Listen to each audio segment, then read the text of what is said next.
بسم اللہ الرحمن الرحیم۔ یہ نقطے کے حوالے سے آج ہمارے میسنجر پر کورس میں گفتگو بھی ہوئی اور طاہر صاحب کا تقاضا تھا کہ ذرا نقطہ بنا کر ہم دیکھ لیں۔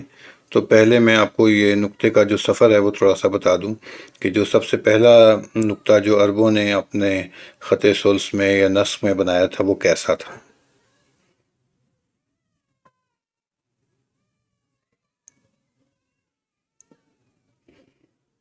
تو یہ وہ نقطہ ہے جو عربوں کے خطوط میں استعمال ہوتا ہے، اور آپ یہ دیکھ سکتے ہیں کہ یہ اس اسکوائر سے تھوڑا سا باہر نکلا ہوا ہے، یعنی اسکوائر یہ ہے اور نقطہ جو ہے وہ اس سے باہر نکلا ہوا ہے۔ دوبارہ دیکھیں،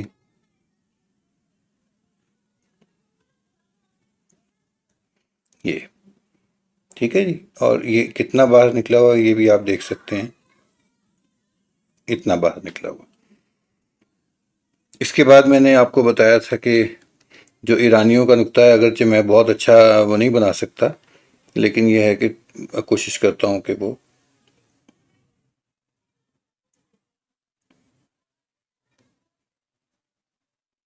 یہ ایرانی نقطہ ہے،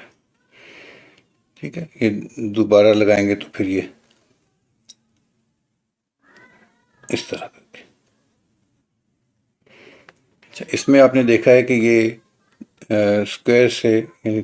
تھوڑا سا کم ہے، اور یہ اس کی جو موومنٹ ہے یا اس کی جو حرکت ہے وہ اوپر سے نیچے بنی ہے، یعنی آپ یہ دیکھیں، یہ اس کے بعد ہے ہمارا لاہوری خط کا نقطہ، اور یہ لاہوری خط کا نقطہ جو ہے اس میں ہم قلم بالکل ویسے ہی رکھتے ہیں جیسے ایرانیوں کے ہاں رکھی جاتی ہے۔ میں کیونکہ بنیادی طور پر پنجابی ہوں تو قلم رکھی جاتی ہے، یہ پنجابی یعنی پنجابی میں اس کے لیے مؤنث کا صیغہ استعمال ہوتا ہے، جبکہ اردو والے جو ہیں حیدرآباد دکن اور ممکن ہے وہاں کے دہلی کے لوگ، وہ اس کو قلم رکھا جاتا ہے کہیں، تو اس پر میری گرفت نہ کیجیے گا، یہ خطاطی کی کلاس ہے، اردو کی نہیں ہے۔ تو یہ آپ نے نقطہ دیکھا، اس کا یہ جو کرو ہے آپ دیکھ سکتے ہیں کہ اس میں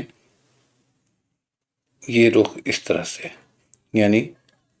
نیچے سے اوپر کی طرف جاتا ہوا جو سیمی سرکل بن رہا ہے وہ یہ والا، یہ نستعلیق لاہوری۔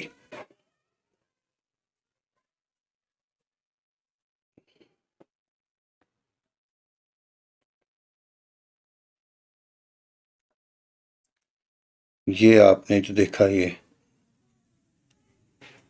نستعلیق ایرانی،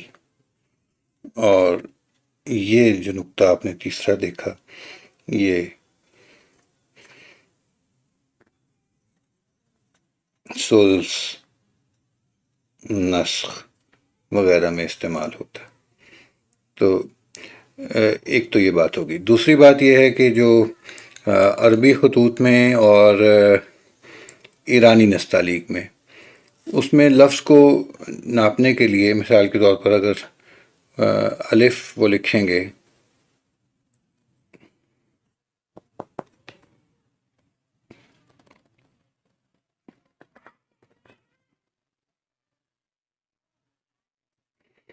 تو اس الف کو ناپنے کے لیے وہ جب اپنے نقطے لگائیں گے تو وہ اس طرح سے لگائیں گے،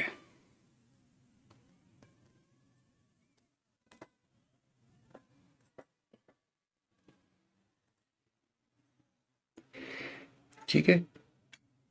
ہمارے ہاں جب ہم اس الف کو ناپیں گے، یعنی ایرانی، یہ ایرانی انداز ہو گیا،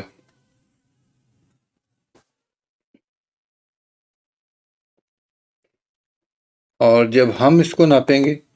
تو ہم کیسے ناپیں گے، ہم اس کو پہلے اوپر ایک لائن لگا لیں گے اور اس کے بعد ہم ایک دو تین اس طرح سے لگائیں گے۔ تو ہمارا نقطہ لگانے کا جو طریقہ ہے وہ نقطہ نہیں ہوتا، دراصل وہ قط لگاتے ہیں ہم، اور ان کے ہاں اس کو وہ نقطہ کہتے ہیں. یعنی وہ جب یہ اپنی کسی میجرمنٹ کے بارے میں آپ کو بتا رہے ہوں گے تو وہ یہ کہیں گے کہ ہم نے یہ نقطہ لگایا، یہ اتنے نقطے کا لفظ ہے، اس کو اتنے 5 نقطہ لمبا رکھیں. ہم یہ کہیں گے کہ 5 قط. تو نقطے اور قط کا جو فرق ہے وہ آپ دیکھیں کہ ایک قط جو ہے وہ اتنی جگہ لے رہا ہے. جب میں اس کو ایک نقطہ لگاؤں گا، یہ دیکھیں، تو یہ جگہ اس سے زیادہ ہوگی.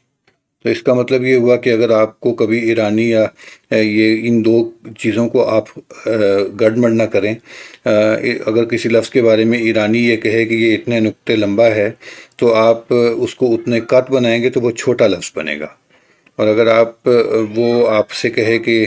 کوئی پاکستانی آپ سے کہے کہ یہ اتنے قط لمبا ہے اور آپ اس کو اتنے نقطے کر دیں تو وہ لفظ جو ہے وہ اسکیل سے یا اپنے میزان سے بڑھ جائے گا.